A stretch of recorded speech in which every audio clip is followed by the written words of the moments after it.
picnics and the flower fields, the soft sounds of birds and waterfalls in the distance. So many things about the cottagecore aesthetic speak to me on a spiritual level. In the world we live in, with everything being so fast-paced, the idea of slowing down to take a deep breath and romanticize the smaller, simpler things in life, it's a daydream I often have.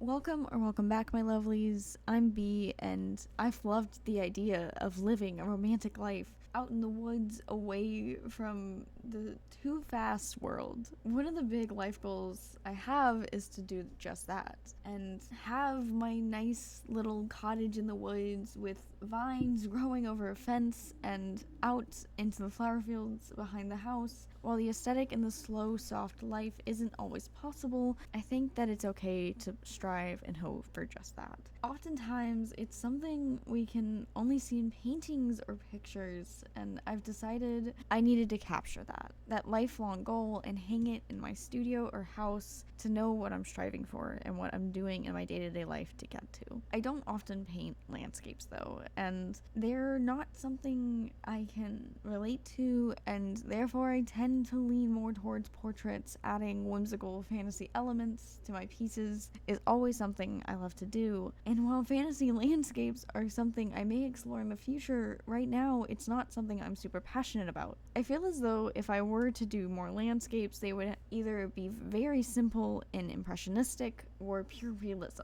Impressionism is not a style I find exciting to paint personally. The in-between stages of impressionism painting simply feel too chaotic and stress me out a little bit too much for my liking. Keeping in mind that I don't paint landscapes often, I will now explain to you how I was going to attempt this one. First things first, I needed a reference, and off to good old Pinterest I went. Searching for cottagecore landscapes tends to bring up a lot of cabins and, well, obviously cottages, but I was not that confident in my ability to paint straight lines, so I kind of just kept looking. And then while a cabin in a field fits the original vibe I was going for, it just wasn't going to happen at this point in the week, so fields and picnics were the other thing that kept popping up. Now keep in mind that I did not use the photos as a one-for-one reference, but more as a general guide for the color effects I wanted and how flowers in a field tend to look at certain angles. A couple of edited photos found a good idea of the vibe I wanted, and off to the easel I went. I was hoping to achieve the more muted, slightly rosy tones in the painting that I was seeing in the references. I had picked the references for this exact reason. I had liked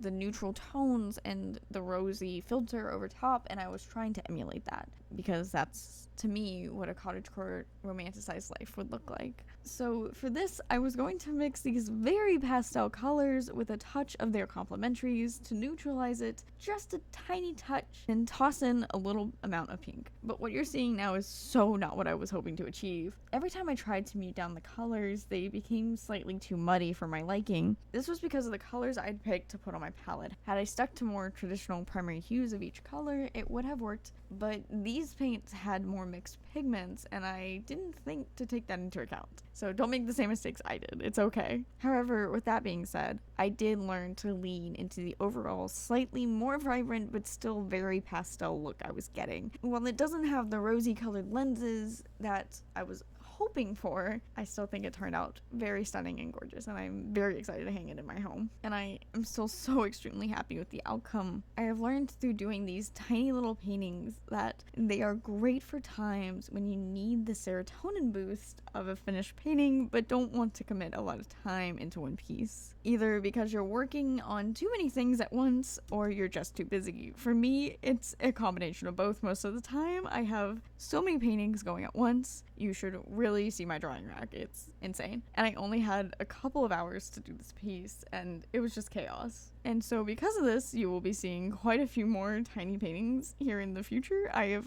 recently ordered very, very many panels, but keep in mind they will not become my regular painting size. They are still very tiny and very small and quick, but definitely not big enough for the amount of detail I try to put in my pieces. This is going to be more for the fun of experimentation of subjects and techniques, and it'll be a very fun journey for both of us. I will make a playlist of the tiny paintings and link it below for you. That way you can keep up to date with it and save it if you want. If you made it this far into the video, please consider subscribing and liking the video. Both are free and will tell YouTube you want to see more of my content in the future, or you can just go to my channel page if you want. However, we have sadly reached the end of this video, my friends. I hope you all have a wonderful day and that your coffee orders are always correct. I will see you in the next video, and goodbye.